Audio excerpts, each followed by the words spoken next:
আজকের যে জনসভা এটা কি প্রশান্ত মহাসাগরের সাথে তুলনা করা যায়।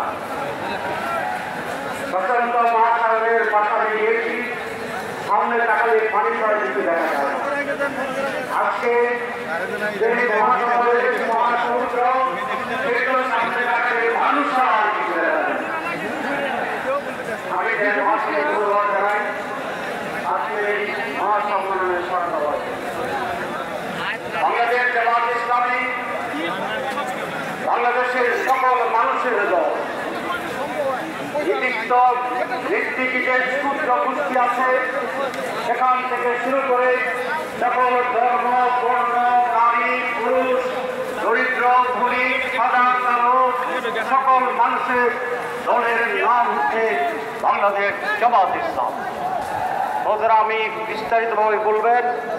আরেকটি কথা পরিষ্কার বলতে চাই, জামাত ইসলামী কোন সন্ত্রাসবাদকে পছন্দ করে না, ইসলামী জঙ্গিবাদের